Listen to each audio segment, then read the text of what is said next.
제15장.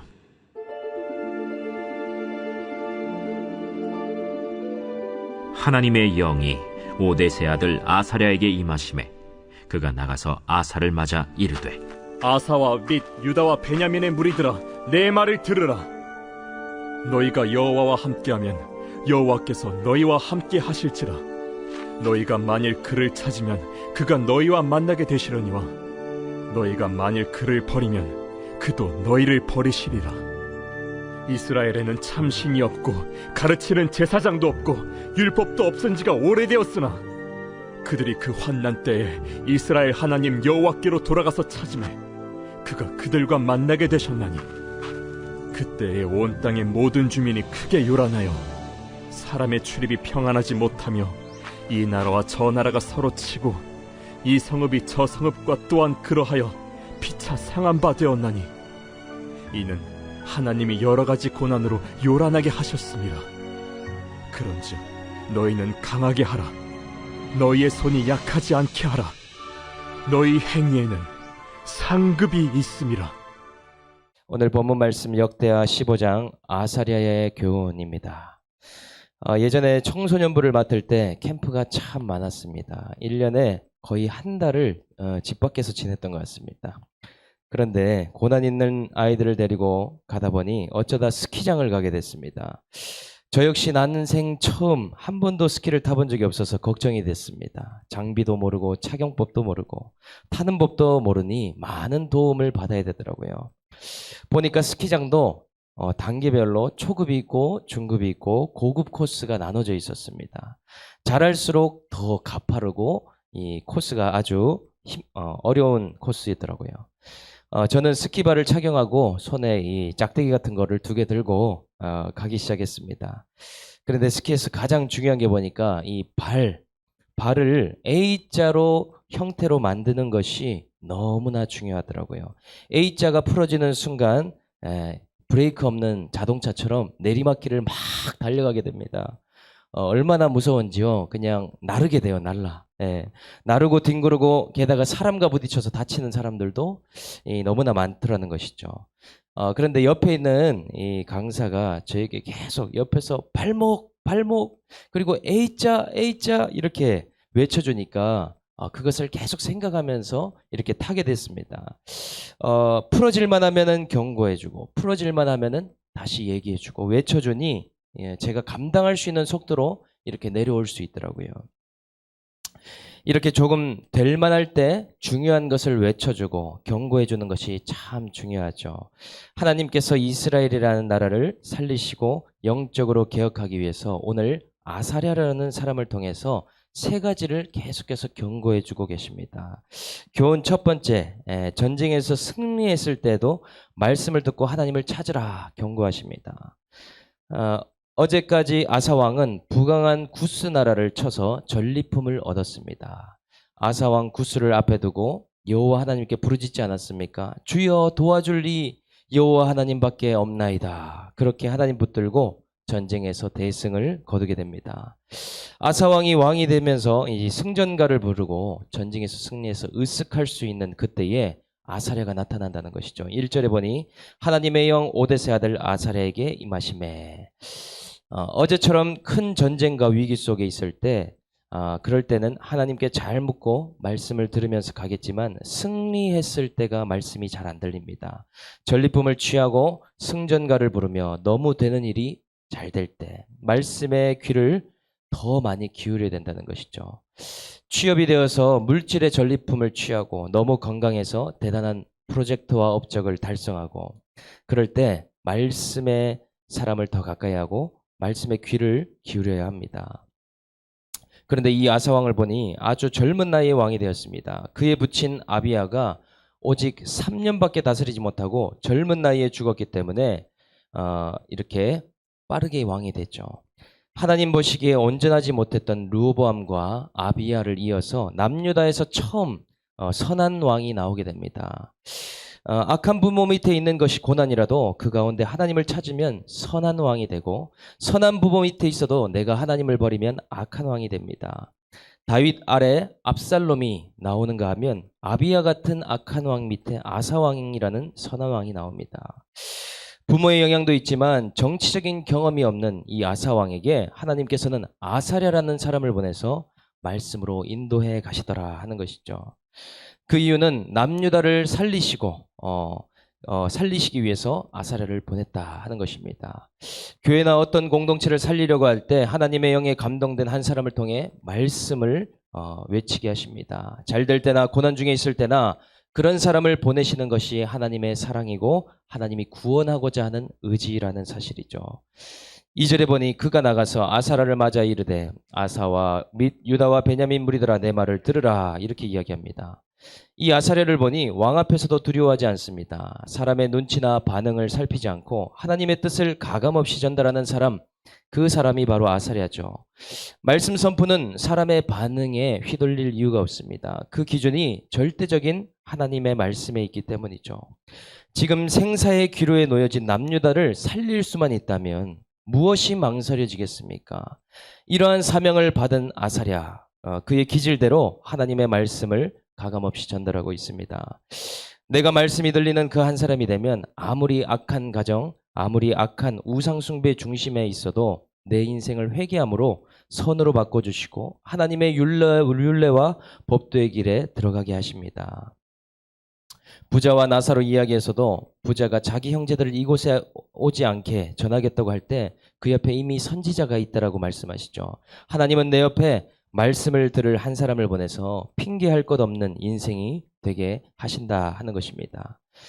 아사랴가 무엇이라 하는지 보니 2절에 너희가 여호와와 함께하면 여호와께서 너희와 함께하실지라 너희가 만일 그를 찾으면 그가 너희와 만나게 되시려니와 너희가 만일 그를 버리면 그도 너희를 버리시리라.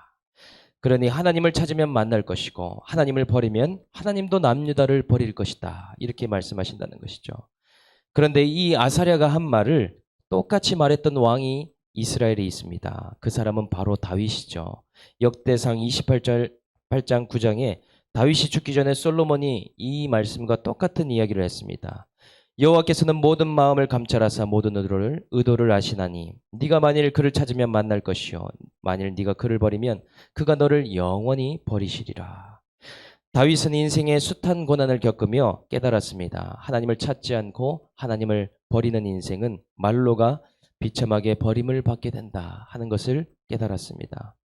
그래서 이 말씀을 다윗과 아사랴가 해주는데 그 이유가 무엇입니까? 인생을 허비하지 않고 헛된 것에 마음 빼앗기지 않으며 많이 돌아가지 않기를 바라는 마음으로 미리 경고해 주셨다 하는 것이죠. 이렇게 내 옆에 말씀으로 경고해주는 한 사람이 나에게 최고의 멘토이고 최고의 동력자입니다. 나는 언제든지 잘못된 열심과 욕심에 미혹될 수 있기에 옆에 하나님의 말씀을 붙드는 자에게 묻고 또 그 말씀을 듣고 가야 한다 하는 것이죠. 이것이 큐티를 하는 이유입니다. 내 인생을 말씀의 지도에 놓고 매일매일 묻고 듣는 시간이라는 것이죠. 두 번째 아사랴의 교훈은 지금까지 하나님 없이 오래 왔기 때문에 이스라엘에 치고 싸우는 것이 그쳐지지 않았다 이렇게 이야기하고 있습니다.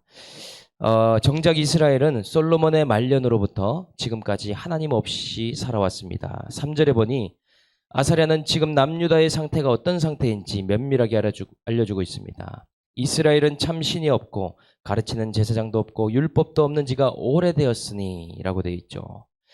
그렇게 하나님의 궤도에서 벗어난 지 짧게는 1, 2년이 아니라 길게 2, 30년이 넘는 시간 동안 하나님이 부재하시다는 사실도 모른 채 풍전등화의 위기에 있음을 깨닫지도 못하고 있다 하는 것이죠.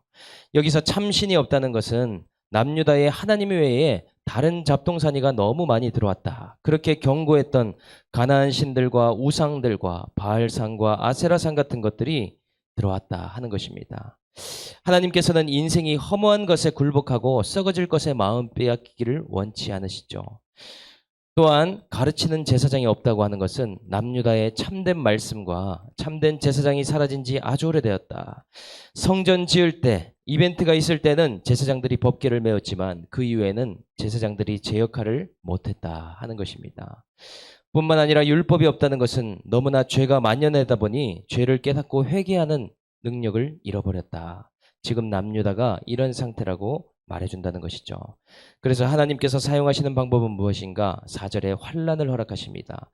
그들이 그 환란 때에 이스라엘 하나님 여호와께서 돌아가서 찾음에 그가 그들과 만나게 되셨으니, 이스라엘이라는 나라가 조금 잘 살고 부강해지고 견고한 성읍이 세워지면 하나님을 버리더라. 그래서 환란과 고난을 통해서 돌아오게 하시고 만나는 하나님, 그 하나님이라는 사실입니다. 우리 인생에서 환란 중에 방황하는 이유가 무엇입니까? 먼저는 하나님이 우리 인생에 없기 때문이고, 또 다른 한 가지는 하나님이 없는 상태라는 것을 깨달을 말씀이 없기 때문이다. 모든 환란은 회개의 기회이고, 모든 고난은 하나님을 만날 수 있는 절호의 기회가 된다 하는 것입니다. 그렇기 때문에 환란의 때에 하나님께 부르짖어야 한다 하는 것이죠. 그 가운데 하나님께서 만나주신다 하시기 때문입니다. 오늘 이 새벽에 하나님을 만날 수 있는 그런 은혜가 있기를 주님의 이름으로 축복합니다. 5, 6절에 그때에 온 땅의 모든 주민이 크게 요란하여 사람의 출입이 평안하지 못하며 이 나라와 저 나라가 치고 피차 상한 바 되었나니 이는 여러 가지 고난으로 요란하게 하셨음이라. 여기서 말하는 요란이라는 단어는 메후마라는 단어로 하나님께서 과거 이스라엘의 적들에게 행하신 심판의 종류였습니다. 바벨탑에서도 혼란과 요란함이 있었고, 블레셋 진영에도 서로 자기들끼리 칼로 치며 요란함이 있었다고 기록하죠. 이스라엘과 싸운 나라들이 이런 일을 많이 겪었다 하는 것입니다. 그런데 지금 그 대상이 바뀐 것을 알 수 있죠. 주변국이 아니라 남유다가 그런 일을 당하고 있다 하는 것입니다. 겪지 않아도 될 일임에도 불구하고 출입이 평안치 못하며 계속 전쟁이 있으며 피차 상한 바 되었다. 하나님께서 서로 쳐서 상처를 입게 만들고 분란과 혼란으로 요란하게 하셨다. 그 주체가 하나님이라 하시는 것입니다. 요즘 건강가정기본법이 개정되면서 참 요란한 시국을 맞이하고 있습니다. 가정에 대한 법이 성정체성의 차이 때문에 사회적 지지를 받는 권리를 빼앗겨서는 안 된다. 이번에 개정되는 개정안에는 여자끼리의 결혼, 그리고 남자끼리의 결혼, 남녀끼리의 결혼, 이 세 가지 모두 다 보호받아야 된다. 그래서 학부모들이 이것에 거세게 반발하고 있습니다. 유치원에서부터 초등학교 때까지 어린아이들의 교육 내용에 이런 것들이 실리게 된다 한다는 것이죠. 정치적으로 요란한 시대에 살고 있고, 교회적으로 평안이 없습니다. 가정적으로 불필요한 다툼과 분란이 많습니다. 이렇게 여러 가지 고난으로 서로 치며 상처를 내며 요란한 이유가 무엇입니까? 이유를 찾아서 고치고 회복시켜야 하겠지만 더 중요한 것은 하나님께서 이 일의 주체자가 되신다 하는 것입니다. 그것을 알지 못하면 엉뚱한 것에 에너지를 쏟고 힘쓰게 된다 하더라는 것이죠. 오늘 우리 가정이 요란한 이유가 무엇입니까? 거꾸로 찾으면 안 되겠죠. 교회가 혼란스러울 때 무엇을 봐야 됩니까? 빈수레가 요란하듯이 그 속에 중심에 하나님이 계셔야 되는데 하나님께서 영순위에서 밀렸다 하는 것이죠. 하나님의 말씀이 최우선순위가 되어야 되는데 계속 밀리게 되더라 하는 것입니다. 매주 공동체의 나눔을 듣고 있는데 한 청년이 이렇게 고백합니다. 큐티도 하고 기도도 하지만 하나님이 1번이라는 것을 알지만 참 이성을 내려놓는 것이 힘들더라. 머리로는 하나님을 먼저 붙잡는다 하지만 막상 눈에 보이는 사람을 의지하게 되고, 집에 있는 것이 고난이다 보니 집에서 나오게 할 구원자를 찾더라. 그러나 그렇게 1순위로 찾는 것마다 끊어지게 하시고 찾으면 찾을수록 요란한 사건들이 와서 그 값을 치르는 것이 너무나 괴롭다 고백하는 것을 들었습니다. 아사랴의 교훈 세 번째는 하나님 보시기에 미워하는 것을 치기에 강하게 하라 말씀하십니다. 7절에 보니 그런즉 너희는 강하게 하라. 너희의 손이 약하지 않게 하라. 너희 행위에는 상급이 있음이라. 여기서 너희 손이 약해지지 않게 강하게 하라. 이 말은 너희가 기존에 해오던 방식이 아닌 이제 하나님을 찾고 구하는 개혁을 굳건하게 하라 하는 것이죠. 우상과 산단 등을 다 찍어내고 그것을 약하지 않게 하라. 너희의 이 행위에 상급이 있다 말씀하십니다. 아사왕은 즉위하고 산단과 태양상을 없애는 종교개혁을 단행합니다. 심지어 그 당시에 막강한 배후 세력이었던 태우까지도 아세라상을 만들었다는 이유로 폐위를 시킵니다. 자기 할머니를 쫓아낸 것이 유교적인 문화로 효의 관점으로 보면 얼마나 매정하고 불효이겠습니까? 그러나 때로는 손을 강하게 하는 일이 지위고하나 남녀노소나 혈연 관계라도 하나님이 원치 않으시면 용납할 수 없는 결단과 의지를 가지고 그 일을 해나가야 되더라 하는 것이죠. 매일 새벽기도를 들으시는 한 집사님이 저에게 중보기도를 요청하십니다. 시아버님이 건강이 안 좋으신데 이제 자신이 죽으면 기독교식으로 장례를 해달라 하는 놀라운 말을 듣게 되었는데 시댁에 제사를 없애자라고 하는 말을 하기가 너무나 힘들다. 시아주버님과 형님도 있는데 교회를 안 다니시고 남편도 제사를 없애는 거에서 부정적이다. 인간적으로 두렵지만 하나님께서 이 가정에 구원이 임하도록 나를 사용하심에 담대하게 말할 수 있도록 기도해달라. 이렇게 얘기한다는 것이죠. 이런 것들이 사람이 볼 때는 얼마나 두렵습니까? 이렇게 껄끄럽고 예민하고 손대기 어려운 부분을 대는 것을 강하게 해야 된다. 이것이 바로 책임지는 사랑입니다. 영적인 그 영혼을 바라보고 사랑한다는 것이죠. 보통의 경우에는 그런 부분을 손대는 것을 어려워하고 이야기를 하지 못합니다. 인본주의에 빠져서 사람의 눈치만 보다가 하나님이 원하는 일을 못하게 되더라 하는 것입니다. 참 감사한 것이 저희 세비 공동체에도 이런 술 문화가 많이 사라졌다 이야기를 합니다. 그리고 스킨십 문화도 많이 사라졌다. 이 공동체 안에 하나님이 기뻐하지 않는 문화들을 아사왕과 같이 계속해서 권면하고 이야기하고 이렇게 개혁해 나가는 것이 너무나 중요하더라 하는 것입니다. 오늘 내 삶으로부터 교회 가정 일터에까지 내 삶을 개혁하고 하나님 앞에 온전할 수 있기를 주님의 이름으로 축복합니다. 그리하여서 우리 교회 안에 있는 세상적인 문화와 모든 산당을 폐하기로 결단할 수 있는 오늘 하루 되기를 주님의 이름으로 축복합니다. 적용 질문 드리겠습니다. 나는 여호와 보시기에 악한 부모 밑에 악한 자녀입니까? 악한 부모 밑에 선한 자녀입니까? 나에게 잘 될 때나 힘들 때나 말씀으로 경고해주는 아사랴는 누구입니까? 지금 현재 겪고 있는 요란함과 전쟁은 무엇입니까? 그것이 하나님이 하신 일임을 해석하고 있습니까? 풍전등화와 같은 내 삶에 손을 강하게 함으로 개혁해야 할 부분은 무엇입니까? 함께 기도하겠습니다. 하나님 아버지, 오늘도 이렇게 말씀을 나눌 수 있도록 인도해 주심에 감사합니다. 저는 하나님이 보시기에 온전하지 못한 아사왕과 같이 그렇게 온전하지 못한 자임을 이 시간 고백합니다. 르호보암과 같이 고난으로 인해서 잠깐은 겸비하다가도 조금만 환경이 바뀌면 하나님을 찾지 않는 악을 행할 수밖에 없는 자입니다. 전적인 주의 은혜로 주의 종으로 부르셔 오늘도 하나님을 찾는 환경에 주님께서 두셨음을 이 시간 고백합니다. 잘 될 때 더욱 묻고 듣게 하여 주시며 안 될 때에 회개함으로 하나님이 아닌 다른 것들을 가지치며 내 삶을 개혁할 수 있도록 은혜를 베풀어 주시옵소서. 하나님, 가정이 요란합니다. 교회가 요란하며 나라와 정치가 요란합니다. 이 모든 것이 오늘 우리의 죄 때문에 사람이 수고하고 코로나가 수고하고 환경이 수고하고 있음을 해석할 수 있도록 주님 은혜를 베풀어 주시옵소서. 하나님을 가까이 하기를 굳게 하고 내 삶에 쳐내야 할 바알과 아셀의 상을 칠 수 있도록 인본주의적인 생각을 내려놓고 하나님의 절대적 기준인 말씀에 우리의 마음을 맞출 수 있도록 인도하여 주시옵소서. 그리하여서 우리가 속한 공동체를 살려내는 우리들의 손이 되도록 강하게 붙들어 주시옵소서. 하나님, 가정건강기본법이 개정되고 통과되어야 깨닫는 우리의 완악함을 불쌍히 여겨주시고 참 신랑 되신 예수가 아닌 다른 것을 붙잡는 영적인 동성애자가 바로 나임을 이 시간 회개할 수 있도록 인도하여 주시옵소서. 감사를 드리며 우리를 구원하신 예수님의 이름으로 기도합니다. 아멘.